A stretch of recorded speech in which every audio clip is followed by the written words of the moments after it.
churches. So today we're going to be in Revelation chapter 3. We're going to be on the sixth church of the seven churches. And there's some new information there for me.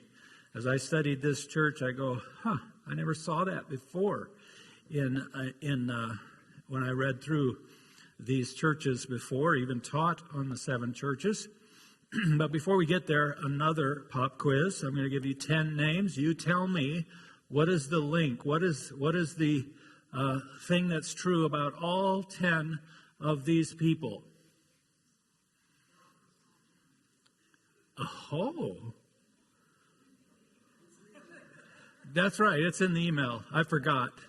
Yeah, I thought you were so smart. My bad.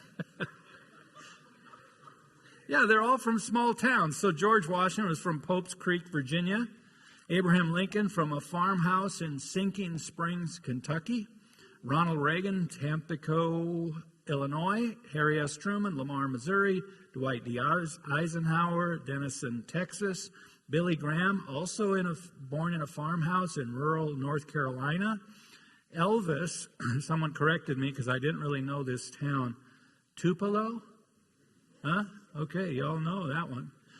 Mississippi, Larry Bird. Now, you should know this one. It's important. He's a Hall of Fame NBA player from where? French Lick, Indiana. Anybody been there? No one. Well, it's a small town. They called him the Hick from French Lick. Susan B. Anthony from Adams, Massachusetts, and Bruce Young, Jackson, Minnesota. It was fairly large, though. It was 3,000 people. So in the last 60 years, it's dropped by about 20%. And I'm pretty sure it's because I was born there, and they go, we don't want any more like that. So today, the reason I give you this list is because this is the smallest church in the smallest town, presumably, of the seven locations and the seven churches. And yet Jesus had some very specific words to this small church that wasn't given to the others. So let me pray, and we'll start in Revelation 3:7. Lord, this is your word we're handling today. And I pray that you would be careful to say exactly what you mean to say to our hearts and to our minds. Lord, it's easy to confuse the word of man and the word of God. And let us not do that today. Lord, I pray that your Spirit would help us understand, that you would cement these words to our heart. They would turn into actions and convictions and habits and change lives. We ask this in Jesus' name. Amen. Revelation 3:7. I hope you brought your Bible. If you didn't, there's one in the pew rack. It's page 1029, or it's the last book of the Bible.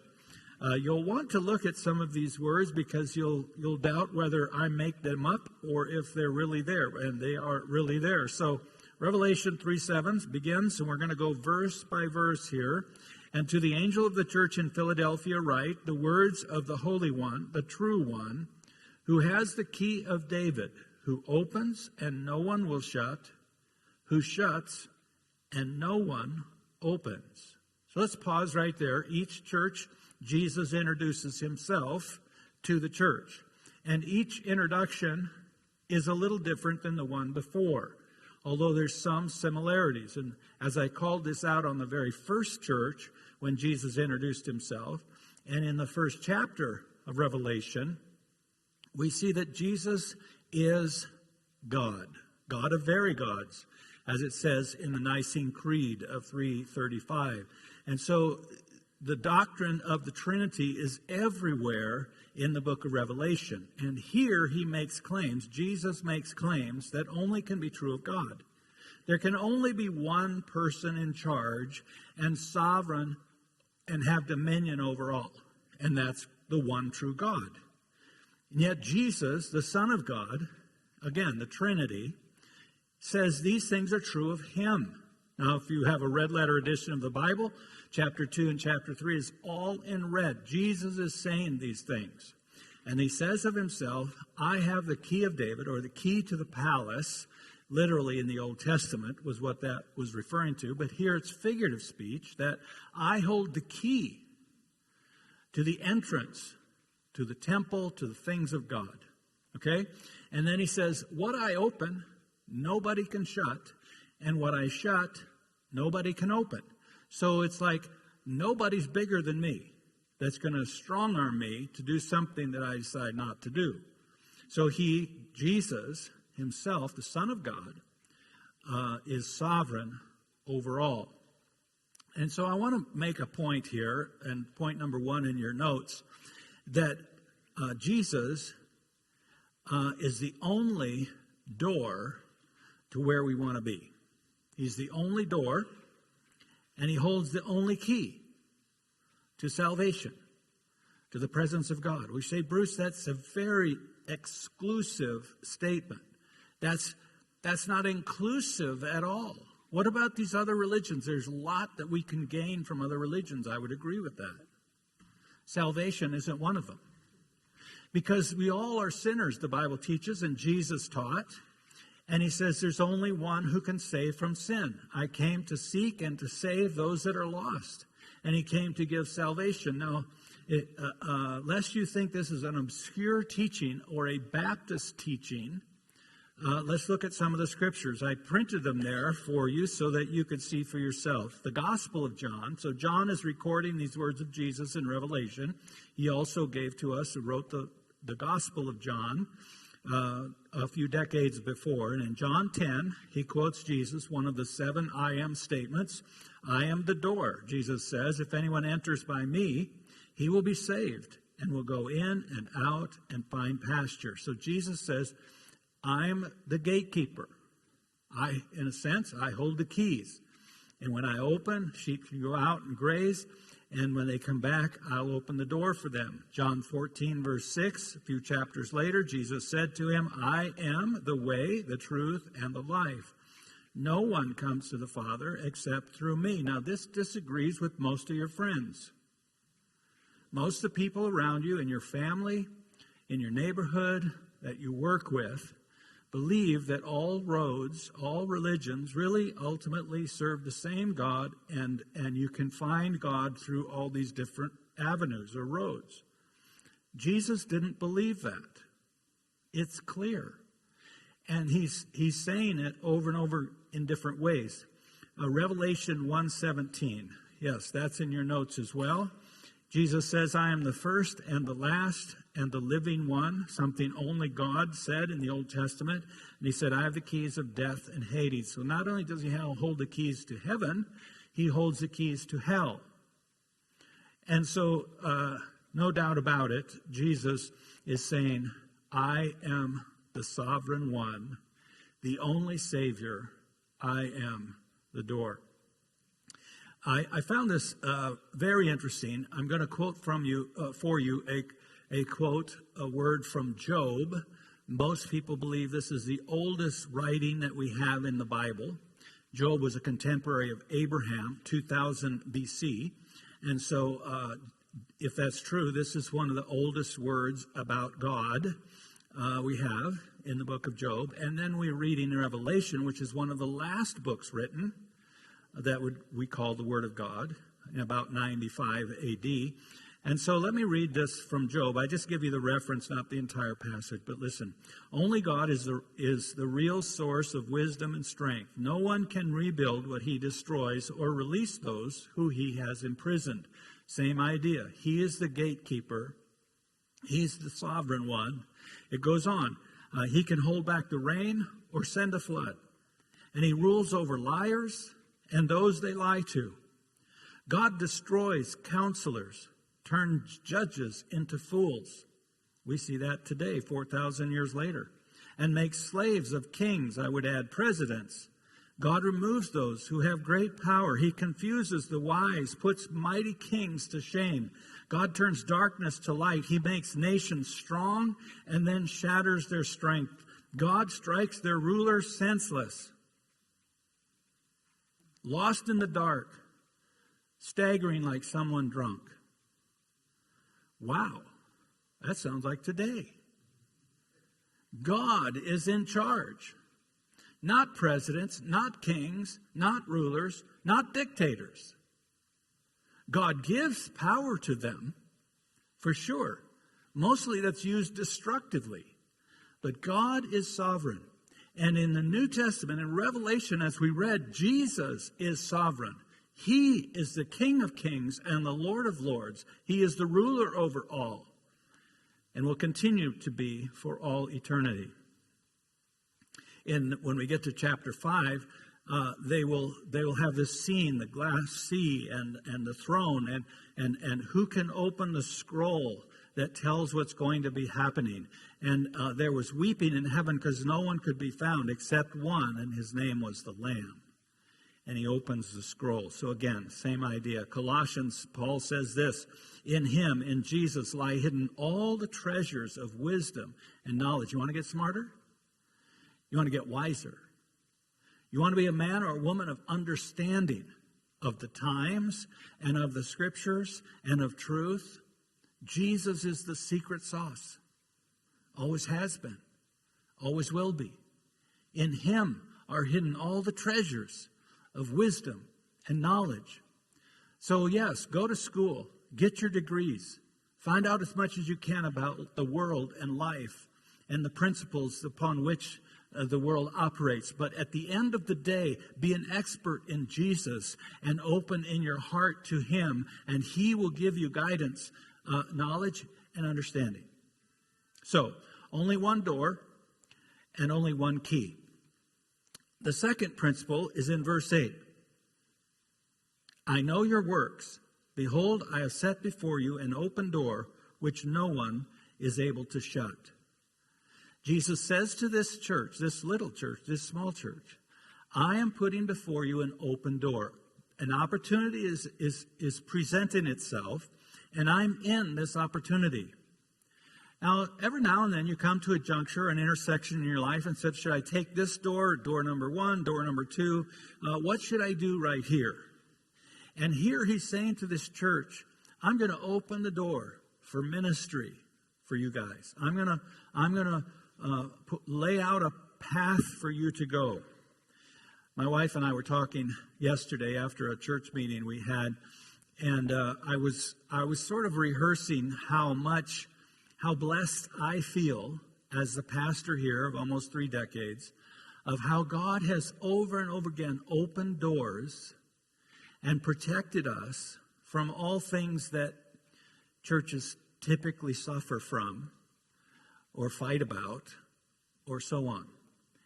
And God is it's like he has said, Bruce, I'm giving you an open door for True Hope Church. When we started the church in Hidden Springs about 10 years ago, we didn't know where we were going to meet. There's no place to meet except in a house. And so when 100 people are coming, it's kind of hard to fit in one living room. And so we really only had one choice, and it was the auditorium of Hidden Springs Elementary School. And so we applied to meet there before we started public meetings, and they said no.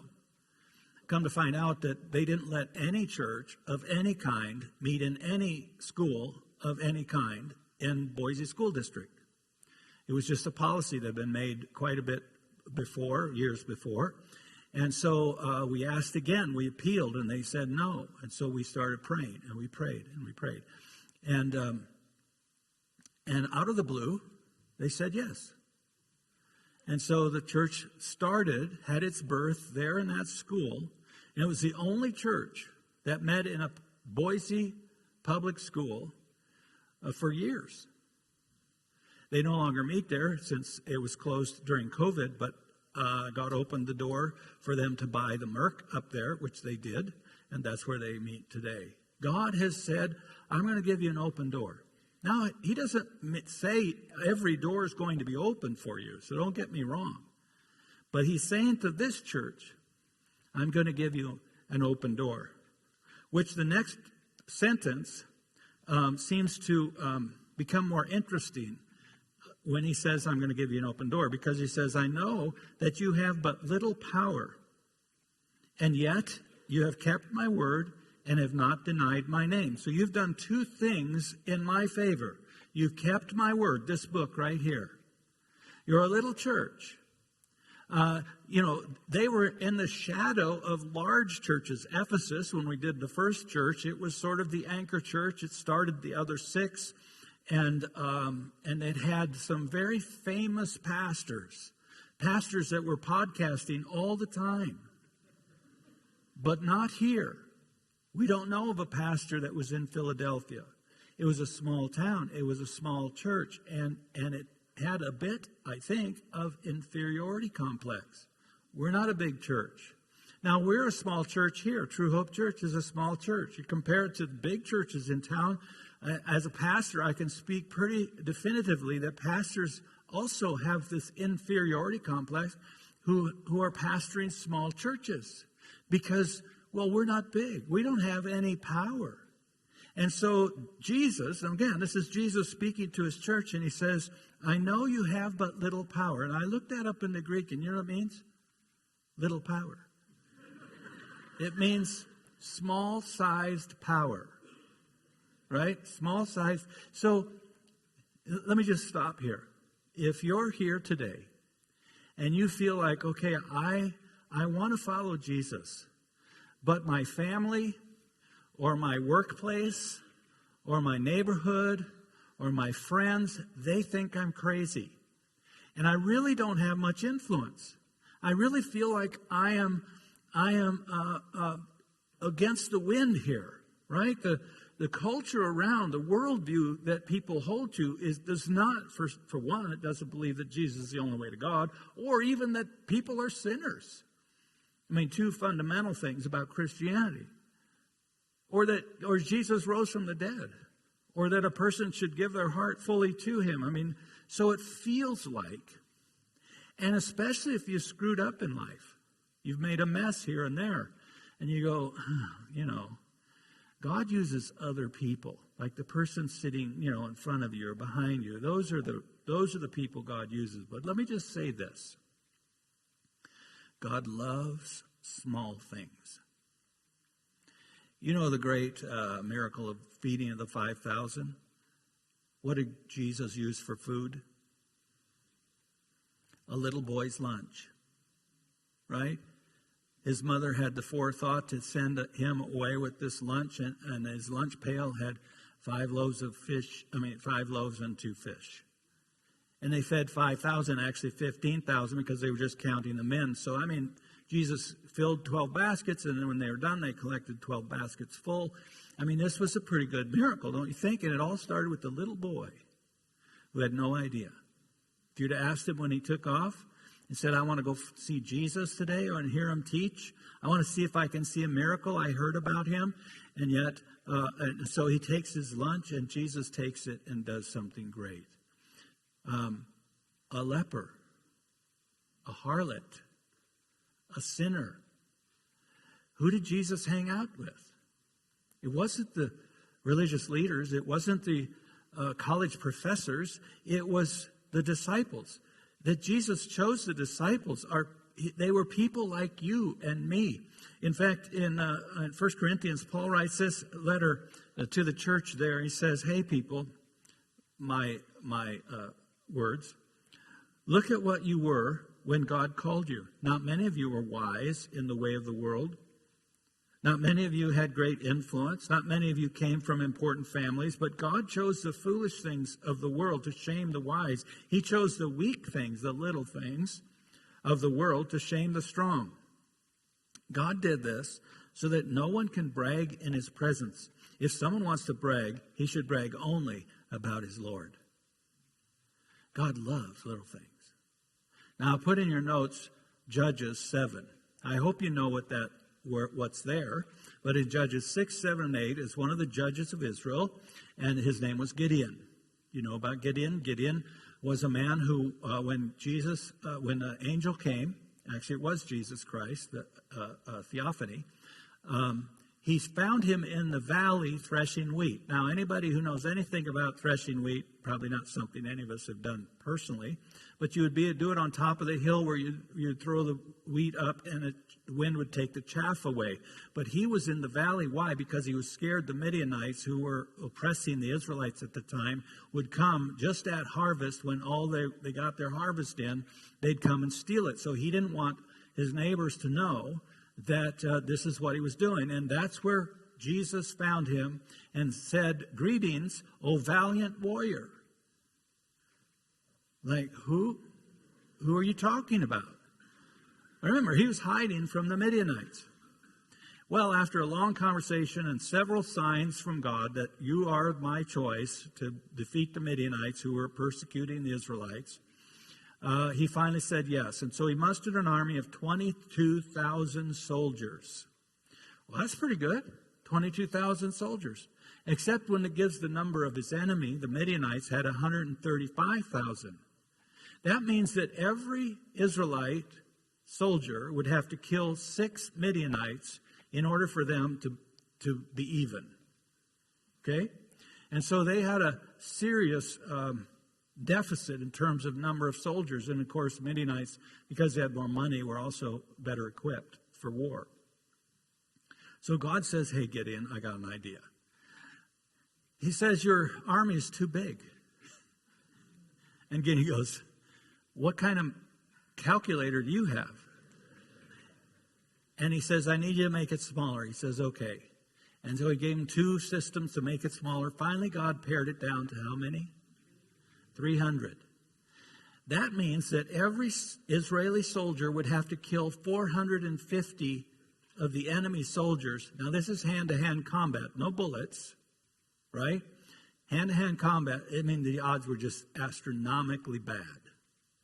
But that's what God wanted. Why? Because he likes to show himself in small little things so that the glory is his. And of course, you can read that story, but God gave a victory that day.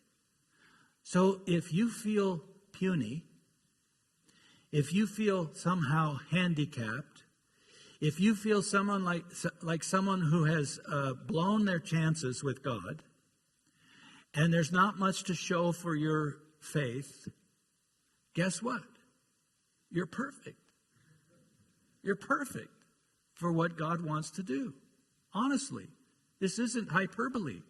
He's saying, now, if I do something, when I throw a door open for you, and God blesses, guess what? You and I will both know, and maybe some other people too, that this is all God. That's how he works. That's how he has worked. That's how he will work in your life. So when you're praying saying, "God, I can't do this," he says, "I know. Only I can. But I love to answer those prayers."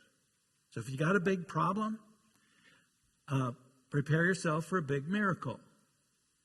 Now, I'm not God. I can't tell you what he's going to do. Okay, I can't predict that he's going to answer your prayer the way you want or any of that. I'm just saying, don't be small-minded. Trust God. And if he opens a door, no one's going to shut it. Okay? Verse 9. "Behold, I will make those of the synagogue of Satan who say they are Jews and are not, but lie. Behold, I will make them come and bow down before your feet, and they will learn that I have loved you." This was new for me. I never saw this before.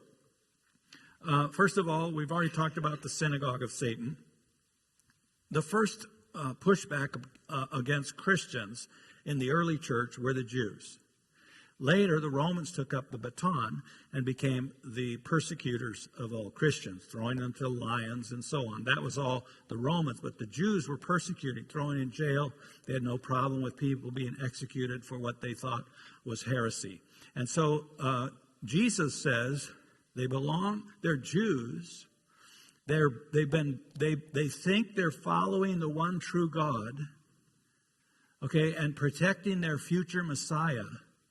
But in fact, they're lying, they're selfish, They've actually conjoined Roman worldview with Jewish worldview, which is something God hates for Christians as well. When we put these two belief systems together, they don't go together, right? And he says, these people are persecuting them, but notice their future. He says, Jesus will make them come and bow down before your feet. They will learn that I have loved you. There's a point in the future. Are you sitting down?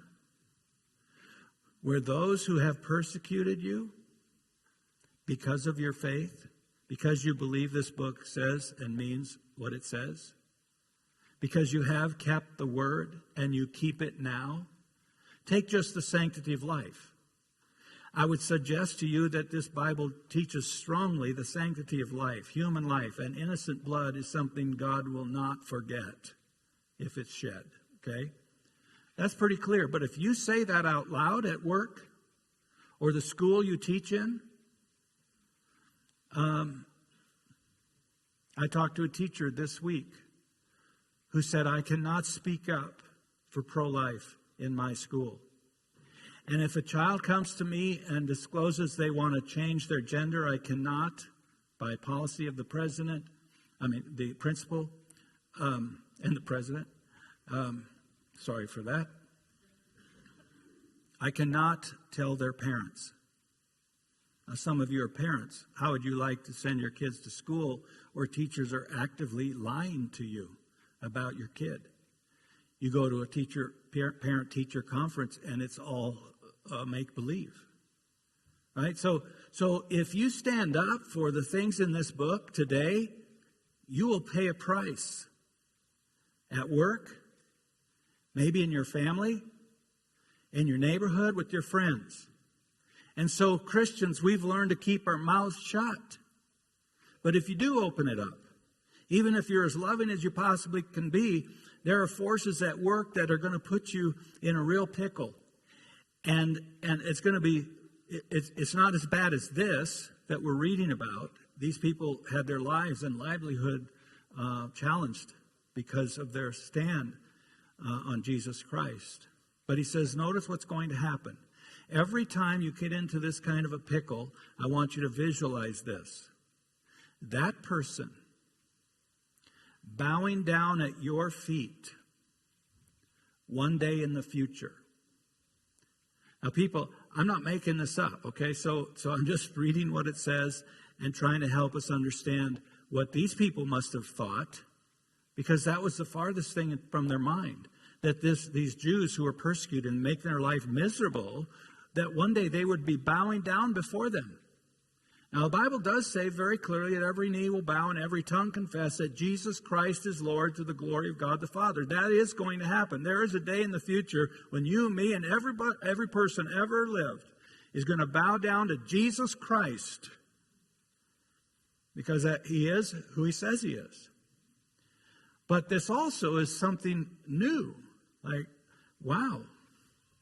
So there's going to be, letter A, great honor for those who trust Christ, who keep his word, who speak for him in love. I put there Psalm 23:5. You prepare a table before me in the presence of my enemies. You anoint my head with oil. My cup overflows. This is prophetic. David, who wrote the 23rd Psalm, is saying that Jesus Christ is going to honor you and shame your enemies. When we're talking about spiritual things now, okay? Now look at verse 10. Because you have kept my word, again, he repeats the same thing. You've kept my word about patient endurance. I will keep you from the hour of trial that is coming on the whole world to try those who dwell on the earth. We'll talk much more about this when we get to the latter chapters of Revelation. But tell me about the trial that's coming. From this verse, it says, first of all, I'm going to keep you from the hour of trial, which means this is a period of time, the hour or the day, the time of this. Okay, so there's a starting and there's an ending. We don't know how long it is from this particular passage, but we know there's a period of time, a period of trial coming, And then who's that going to be upon? It says the whole world. It will be a global tribulation. Jesus mentions it in the Olivet Discourse, his longest sermon, Matthew 24:25. He says these are the signs, right? These are the things, the labor pains that will build up to this. They're both talking about the same thing because it's an hour of trial and it's going to affect the whole world. And in case you didn't get it, he repeats himself, to try those who dwell on the earth. So this isn't a local world. This is the world. This is the whole earth. This is everyone who live at the time. There's going to be this great tribulation. And here he says to this church, this little church, I'm going to protect you, or I'm going to protect Christians. Protection in the hour of trial is letter B.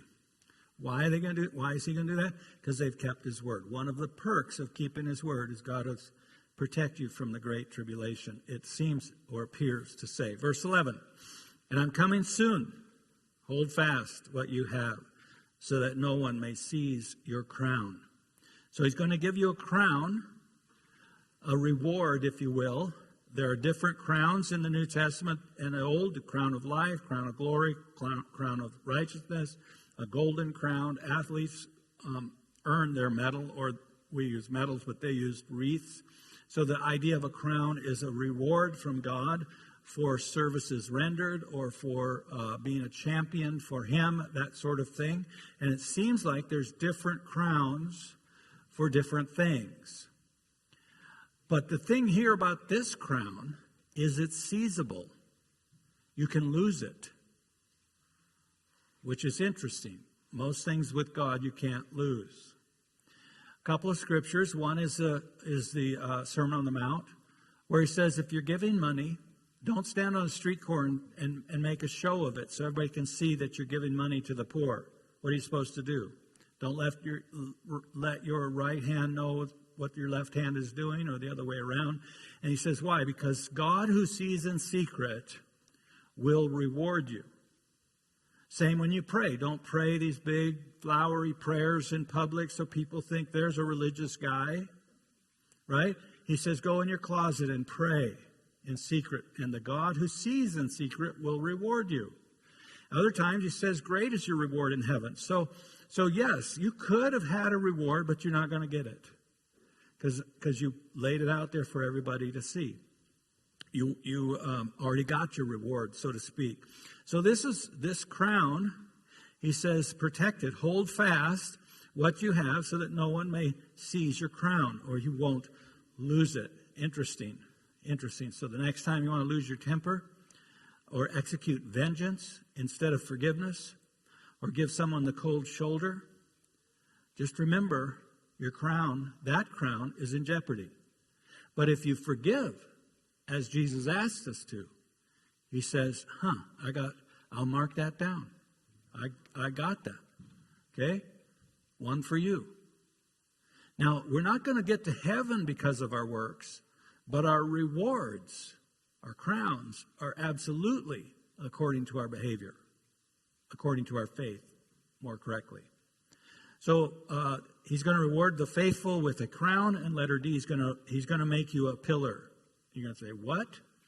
He did that to Lot's wife. I don't want that. So let's look at verse 12. And the one who conquers, I will make him a pillar in the temple of God. Now, did I show you pictures yet? I didn't, did I? Well, let's run through those, Krista. Let's start at the beginning. These are just some standard Roman temple that fell down for the most part, that's there in Philadelphia. The next one, though, is the largest excavated and remaining part of the archaeology of ancient times, and this structure dates back to 610, I believe it is, A.D., so about 500 years after this letter was delivered to this church in Philadelphia. These are the remains of St. John's Basilica, a Christian church 500 years after this letter that was a small little power church. Remember? But he said, I'm going to give you an open door. When you go to the other 6 cities, you cannot find any archaeological remnants of the church there except at this town of the little church that became a big church, that had a Christian witness, that remains to this day in the city of Philadelphia in Turkey. And so in the background, however, what do you see? A Muslim prayer tower. Every so often, the prayers are projected. If you've ever been in Muslim countries, it's a very familiar sound, very memorable sound.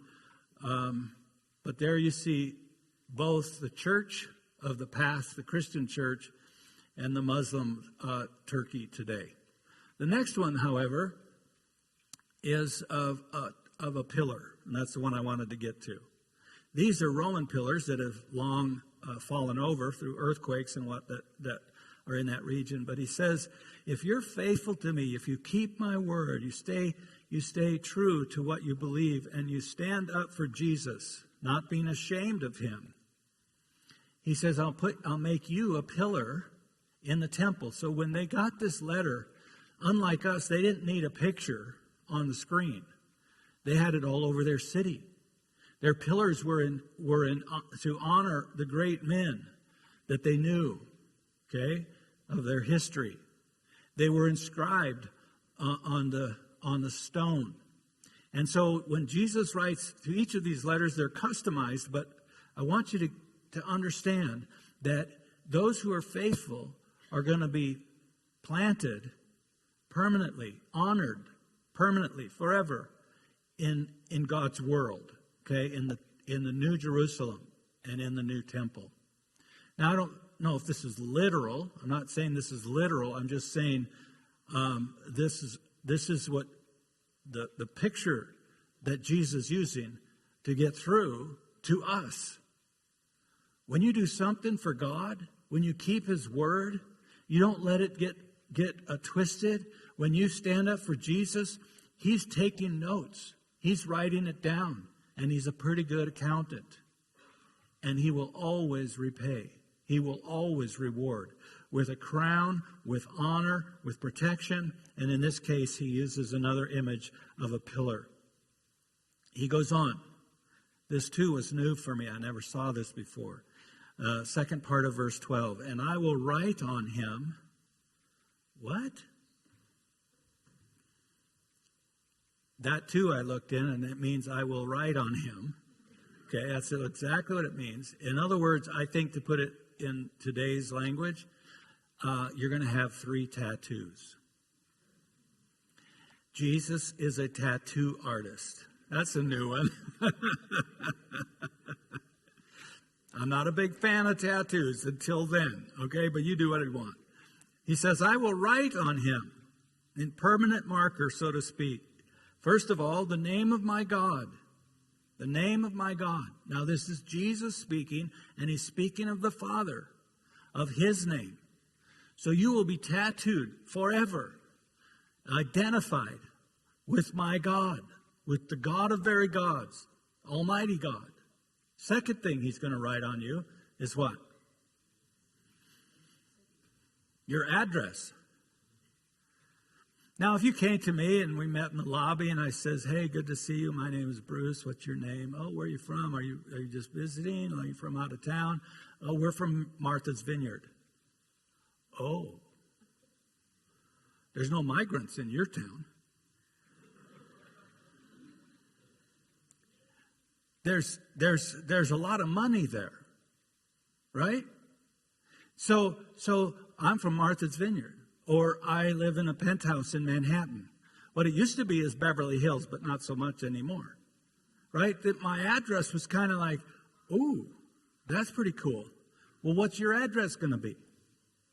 The New Jerusalem, the city of my God, the one he makes for us. It's the place to be.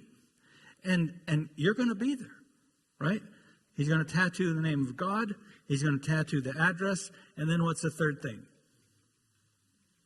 We don't know. A name that's not yet been revealed of Jesus. Now, Jesus is Christ's earthly name. You shall call his name Jesus, for he'll save his people from his sin. Yeshua, he's the Savior. Christ means Messiah. For the Jews, he's going to save his people, especially Israelites. They were waiting for the Messiah.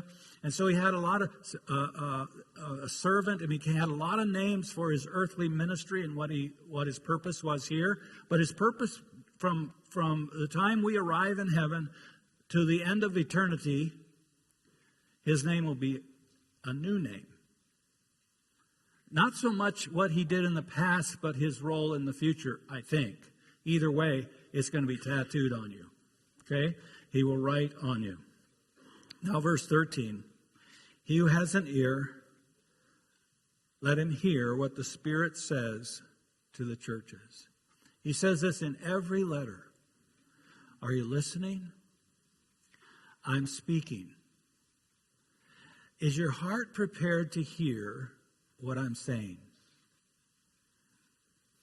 I'm going to close with this.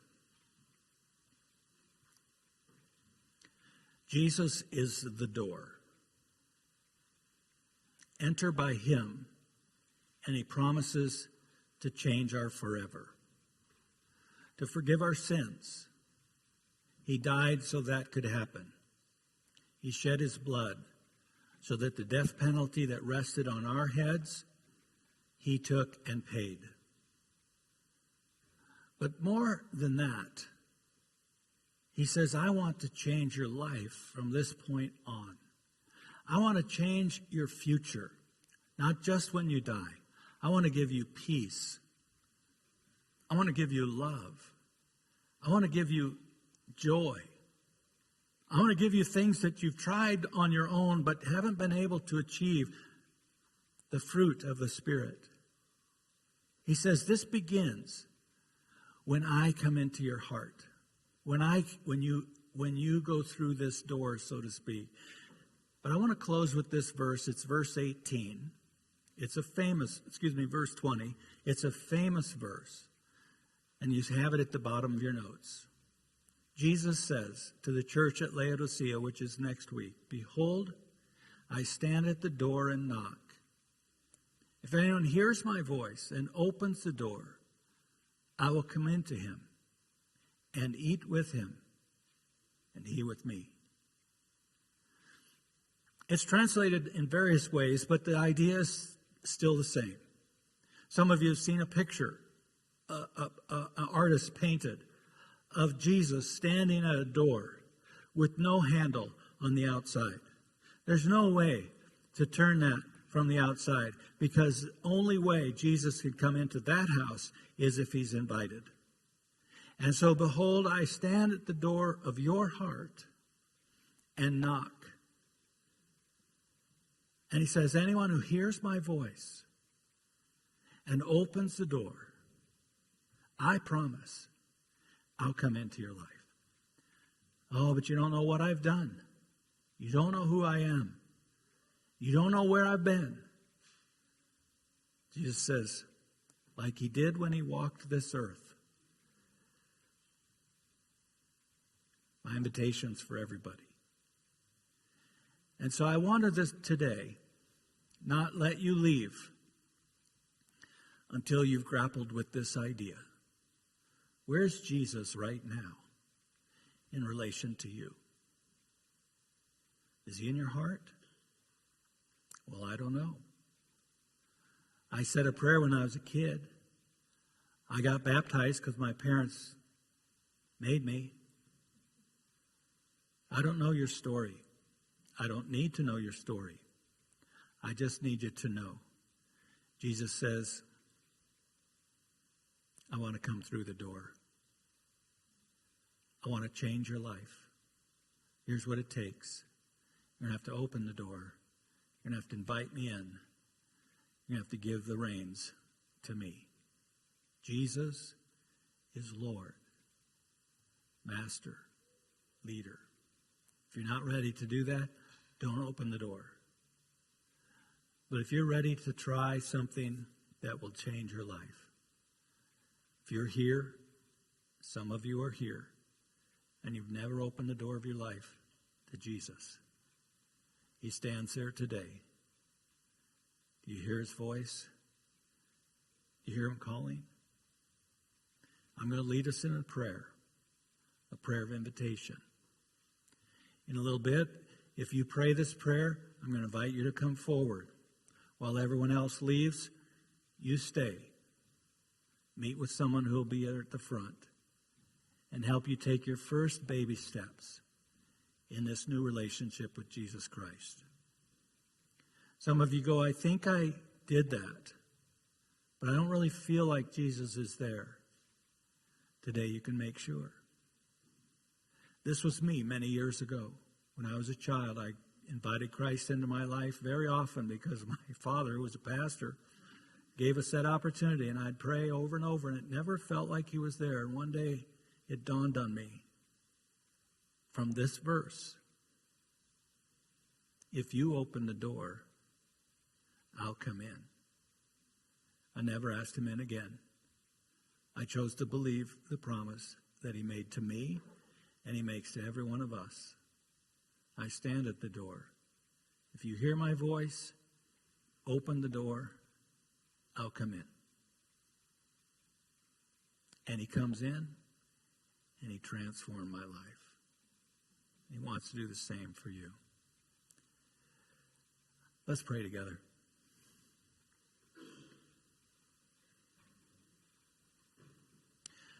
Lord, thank you for this invitation. We don't give it every Sunday, but today it's right in front of us. Us little people, us forgotten people, we who have blown it so many times. We look back at the wake of our life, realize we need a Savior, someone who's conquered sin already and could do the same in my life. If this describes you, or if you hear Jesus' voice, you say, Lord, I'm going to open the door of my heart to you. I want you to come in. I want us to eat together. I want us to share our lives with each other. I want you to do whatever cleaning needs to happen. I pray that you would give me a new spirit, a new heart. A heart that's guided by God himself, that gives me the want to and the courage and the discipline that it takes for a new direction. Come into my heart, Lord. Take up residence and decide my future. Thank you for your promise that you're going to come in and that you are there now. When Satan comes tomorrow and the next day and says, what have you done? That's not really true. Take me back to your words, Lord. If you open the door, I'll come in. Lord, what an amazing God you are. That every one of us here in this room, everyone in the world, no matter their past, their birth, their city, their family, their sin, that you make the same offer to rich and poor, black and white, slave and free, Jew and Gentile, and to me. Thank you. In the name of Jesus, amen.